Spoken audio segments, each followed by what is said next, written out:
Hello everybody, this is Refresh and I'm here to bring you a battle between the two Throne of Eldrain Planeswalker decks and the Battle of the Horde challenge deck from Born of the Gods.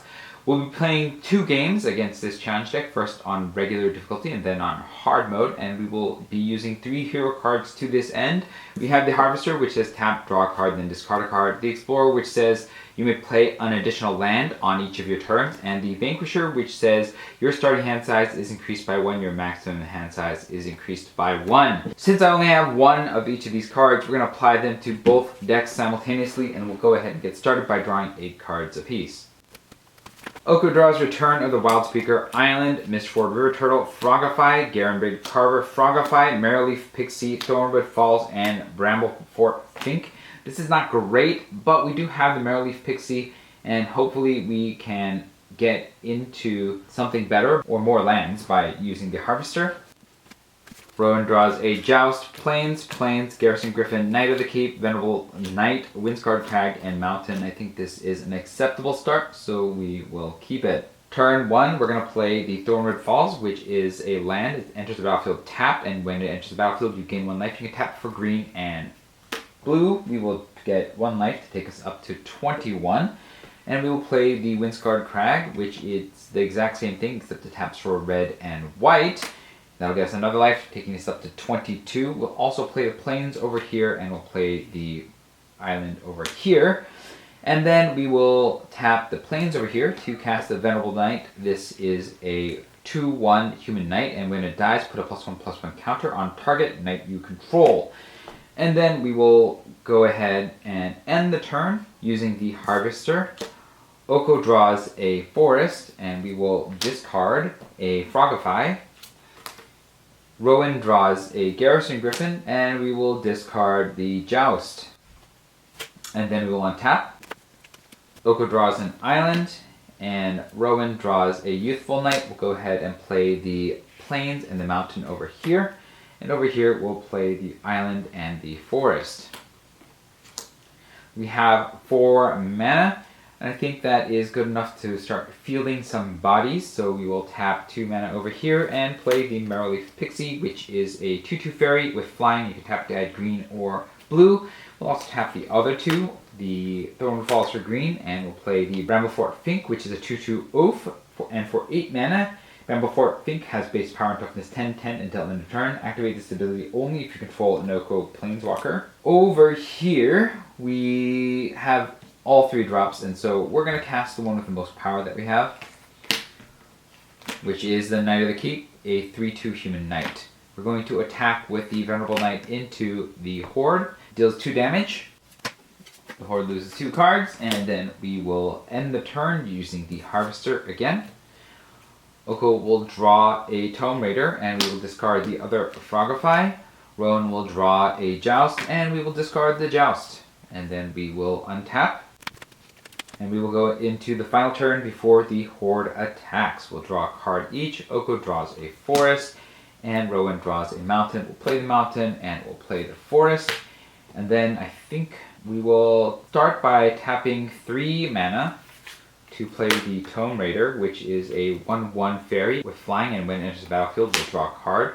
We'll draw another card, which is Charmed Sleep. It's much less useful here. And then we will go to combat, since there's not much else we're going to do. We're going to just go on a full attack here for a total of 9 damage. Between the cards that were milled, we have a Vitality Salve. It says when Vitality Salve is put into a graveyard from anywhere, each player returns a creature card from his or her graveyard to the battlefield. Unfortunately, there are no creature cards in the battlefield, so that has no effect. But I meant to do this, and I forgot. We were going to tap the Thornwood Falls and the Island to use the Garenbrig Carver's Adventure ability, which shields Might for 1 and a green. It's an instant adventure. Target creature gets +2/+2 until the turn, then exile this card. You may cast the creature later from exile, so that should do 2 additional damage. And then we will cast, for all 5 mana over here, 1 Garrison Griffin, which is a 2/2 Griffin with flying. When it attacks, target knight you control gains flying until end of turn, as well as the Youthful Knight, which is a 2/1 human knight with first strike. And then we're going to pass the turn to the Horde, which is going to cast the top 3 cards of their deck. The First one is a Phobos Reaver. It's a 2/3 Minotaur with haste. It attacks each turn if able. Second one is Consuming Rage. Whenever the Minotaur attacks this turn, it gets +2/+0 until end of turn. Destroy the creature at the end of combat. And then Minotaur Goreseeker, which is a 3/2 with haste, and it attacks each turn if able. They both attack. We're just going to take the hit because they're going to self-destroy anyways. So we're going to take a total of 9 damage, taking us down to 13. And then the 2 Minotaurs will self-annihilate. At the end of the turn, we'll use the Harvester. Oko draws a Fairy Vandal, and we'll discard the Charmed Sleep. Rowan draws a Rowan's Battle Guard, and we will discard the Garrison Griffin. And then we'll untap. Oko draws a Thornwood Falls, and Rowan draws a Plains. We'll play the Thornwood Falls. It enters the battlefield tapped, gain another life to go up to 14. And then we will go to combat, and I think we're just going to attack with everybody for a total of 14 damage. There is a Refreshing Elixir. When it's put into a graveyard from anywhere, each player gains 5 life. That is 10 life for the 2 of us, taking us up to 24. And a Plundered Statue. When Plundered Statue is put into a graveyard from anywhere, each player draws a card. With that on the stack, the Oko is going to tap the Island and the Forest and play the Fairy Vandal. This is a 1/2 Fairy Rogue with Flash and Flying, and whenever you draw your second card each turn, put a +1/+1 counter on Fairy Vandal. It enters the battlefield, and then we're going to draw the second card. Oko draws a Garenbrig Carver, and Rowan draws a Weapon Rack. Since that's the second card this turn, the Fairy Vandal will get a +1/+1 counter. And then we will spend 4 mana over here and cast Rowan's Battle Guard. This is a 3/3 Human Knight with First Strike, and as long as you control a Rowan Planeswalker, it gets +3/+0. And then we're just going to hold for the rest of this turn. We will pass to the Horde, which will cast the top 3 cards. First card is a Phobos Reaver, the second card is a Phobos Reaver, and the third card is a Minotaur Goreseeker. All 3 of these are going to be attacking. We will block the Minotaur Goreseeker with the Rowan's Battle Guard and 1 of the Phobos Reavers with the Fairy Vandal. And using 2 mana that we have available here, we'll cast the Garenbrig Carver's Shield's Might on the Fairy Vandal, which will let it defeat the Phobos Reaver. We'll take 2 damage from the remaining Phobos Reaver to go down to 22. And then at the end of the turn, we'll use the Harvester. Oko draws a Oko's Accomplices, and we will discard the Mistford River Turtle. Rowan draws a Plains, and we'll discard the Plains, and then we will untap. Oko draws a Forest. Rowan draws a Plains. We'll play 1 of the Plains, and we'll play the Forest. Rowan is going to tap 4 mana and play the Weapon Rack. This is an artifact, and the Weapon Rack enters the battlefield with 3 +1/+1 counters on it, and you can tap it to move a +1/+1 counter from Weapon Rack onto a creature. Activate this ability only anytime you can cast a sorcery. So we're going to tap it, reduce it to 2 +1/+1 counters on it, and take 1 of the counters, and place it on the Battle Guard. And then we will go to combat. We'll attack with everybody. And then we will spend 5 mana and use Return of the Wildspeaker. This is an instant. It says choose 1, draw cards equal to the greatest power among non-human creatures you control, or non-human creatures you control gain +3/+3 until end of turn. I'm going to use the +3/+3 right now for a total of 33 damage in this swing. That exiles the entire deck. We have a Refreshing Elixir here, which will gain us another 10 life to take us up to 32. A Massacre Totem here. It says when Massacre Totem is put into a graveyard from anywhere, put the top 7 cards of the Horde's library into its graveyard. It's not going to happen because there are no more cards to put into the graveyard. As a Plundered Statue, when it is put into a graveyard from anywhere, each player draws a card. Oko will draw a Oko's Accomplices, and Rowan will draw a Scorching Dragonfire. And that will be the second card we draw on the turn, which will put a +1/+1 counter on the Fairy Vandals. Altar of Mogus, when it is put into a graveyard from anywhere, the Horde sacrifices 2 Minotaurs. And the Horde has no Minotaurs left, and so even if there were other effects to be put on this deck, it doesn't matter because the Planeswalker decks win, and we will be back for Game 2 on Hard Mode. Alright, we're back for Hard Mode. We're only going to get 2 turns before the Horde attacks. Let's go ahead and get drawing our cards. Oko draws a Forest, an Island, a Charm Sleep, an Island, a Frogify, a Charm Sleep, a Bramblefort Fink, and a Forest. This is a terrible hand because all this removal does nothing against my opponent's deck. So we are going to mulligan. And because this is multiplayer, we'll get our free mulligan. Oko draws a Beanstalk Giant, Oko the Trickster, Thornwood Falls, Forest, Island, Garenbrig Carver, and Thornwood Falls. This is not a very good hand, but I think it is one that we can keep. Rowan draws a Venerable Knight, a Garrison Griffin, a Windscarred Crag, an Ardenvale Tactician, a Joust, a Rimrock Knight, and a Mountain. This is not a very good hand because we don't have very many lands, but I think we still keep it because we can hopefully draw into some lands. Alright, turn 1, we'll play 2 Thornwood Falls tapped. We'll gain 2 life to go up to 22. Meanwhile, over here, we'll play the Windscarred Crag tapped as well as a Mountain to gain 1 life to go up to 23. And then we will end the turn by using the Harvester. Oko will draw a Forest, which is not what we were hoping for, but that's fine. And we will discard the Oko the Trickster. And Rowan will draw a Mountain, which we were hoping for. We'll discard the Joust. And then we will untap. Oko draws a Keeper of Fables, and Rowan draws a Plains. This is our last turn before the Horde attack, so we'll go ahead and cast some defenses here. We'll play the Mountain and the Plains over there. We'll play a Forest and an Island over here. Then we have 4 mana open to us. We can play Garenbrig Carver, I suppose, but it's not a very good defensive creature, and we're not really going to be able to attack very much.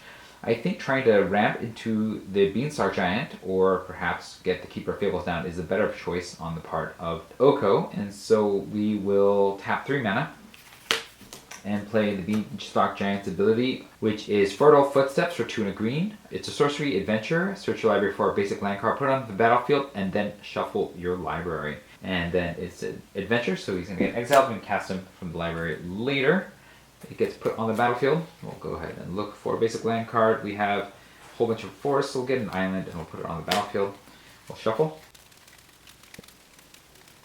Meanwhile, over here, we don't have enough mana to cast a lot, but we can cast a couple things. So we'll play the Garrison Griffin, and for another mana, we'll play a Venerable Knight. This will let us get our combat on the following turn. Can't do much else though, so we're going to pass to the Horde, which will cast the top 3 cards of their library. The first one is a Phobos Reaver. The second one is a Mogus is Chosen. It's a 5/4 Minotaur, and it enters the battlefield tapped and attacks each turn if able. And then we have a Minotaur Goreseeker. These 2 are going to come on the attack.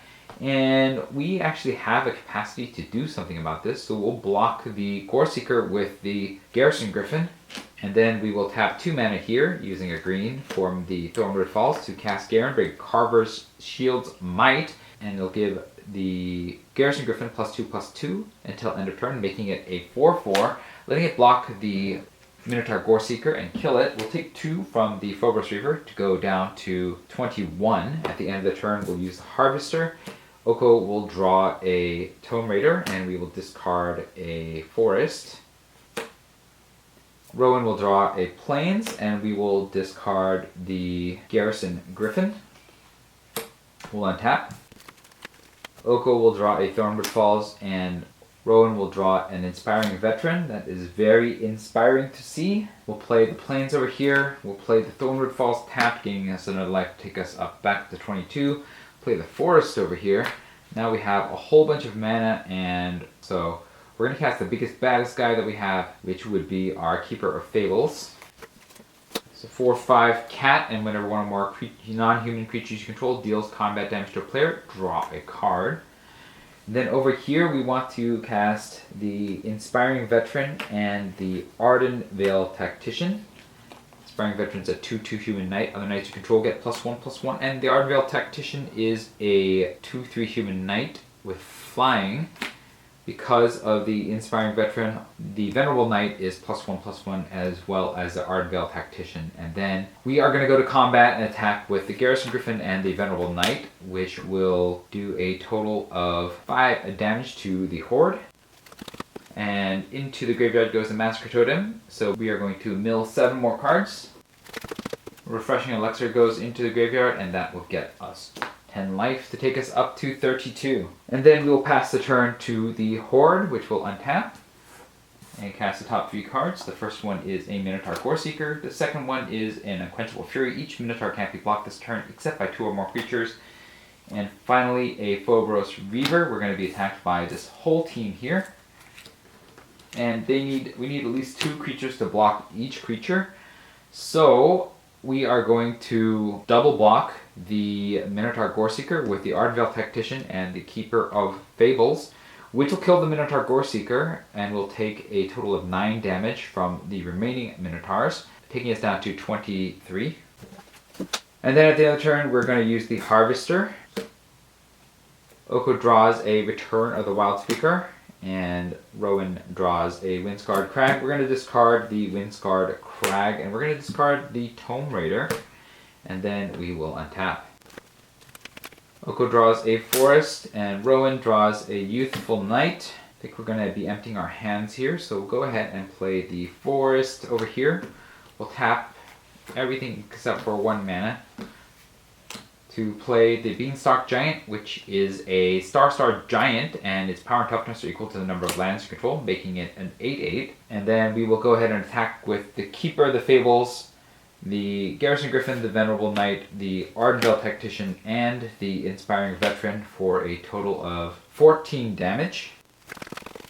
And we forgot to use the Rimrock Knight's ability, so we'll do that now, which is a Boulder Rush. Instant adventure target creature gets +2/+0 until end of turn. So we'll give, I don't know, the Inspiring Veteran +2/+0 to do 2 more damage. And then we're going to tap all the rest of our mana to cast everything for Rowan, which includes the Youthful Knight and the Rimrock Knight. The Rimrock Knight is a 3/1 Dwarf Knight, and it can't block. And because of the Inspiring Veteran, these are 3/2 and 4/2 instead. And then we are going to go to the Horde's turn. They are going to untap and cast the top 3 cards. We have a Minotaur Younghorn, a Touch of the Horn God, which says whenever a Minotaur attacks this turn, it gets Death Touch until end of turn, and another Minotaur Younghorn. We also should have drawn a card off the Keeper of the Fables, so we actually should have a Fairy Vandal in our hand, which we do. Everybody's going to attack, and they all have Death Touch, which really disincentivizes me from blocking. I don't really care that much to block and lose my guys, but we can block one of the Phobos Reavers with the 3/2 First Striker, which will kill this. And then we are going to take a total of 11 damage to take us down to 12 life. And then we will untap. Oko draws a Forest, and Rowan draws a Weaselback Redcap. So we'll sequence this correctly. We're going to tap 2 mana and cast the Fairy Vandal. Then we're going to tap 5 mana and cast Return of the Wildspeaker. Choose 1 draw cards equal to the greatest power among non-human creatures you control, which we will do. We'll also have played the Forest earlier, so that we'll draw more cards, because the Beanstalk Giant is a 9/9. So we'll draw 9 cards. Alright, we get an Island, a Tome Raider, a Forest, a Charm Sleep, Oko's Hospitality, Charm Sleep, Frogify, and Frogify. Somehow we drew all our removal. We'll play the Island out as the second card for the turn. And then we only have 12 life, so we have to be a little bit careful here, but we don't have to be too careful. We are going to go on the attack, and we will hit with everything we got. We'll attack with the Beanstalk Giant, the Keeper of Fables, the Fairy Vandal, the Griffin, the Venerable Knight, the Ardenvale Tactician, the Inspiring Veteran, the Rimrock Knight. I think we'll keep the Youthful Knight back as a defender, and that will do a total of 29 damage. That removes all the cards from the Horde's deck. We'll start with an Altar of Mogus. When it's put into a graveyard from anywhere, the Horde sacrifices 2 Minotaurs. We get to choose, so we'll take out their strongest Minotaurs. Plunder Statue, which draws this card. Oko draws and Oko's Accomplices, and Rowan draws a Garrison Griffin. Plunder Statue, which draws us another card. Oko draws a Forest, and Rowan draws a Plains. Vitality Salve. When it's put into a graveyard from anywhere, each player returns a creature card from his or her graveyard to the battlefield. We will return the Tome Raider here. We'll draw a card off of that, which gives us an island. And we'll take the Garrison Griffin and return that to the battlefield here. We get the Refreshing Elixir, which gets us another 10 life, taking us up to 22. We can play the Plains here, and the Garrison Griffin, and then the Weaselback Redcap. And then we will pass to the Horde. The Horde has no more library, so it has no more spells that it can cast. It's just going to attack with the 2 Minotaur Young Horns, one of which will run into the Garrison Griffin and die, and the other one which will run into the first strike of the Youthful Wizard die. Garrison Griffin dies, as well as 2 Minotaur Young Horns, and the Throne of Eldrain Planeswalker decks win the day against the Battle of the Horde challenge deck. Let me know what your thoughts were about these games in the comments below. If you enjoyed this video, hit the like button. If you'd like to see more of my videos, you can hit subscribe. This was Refresh. Thanks for watching, and I will see you next time.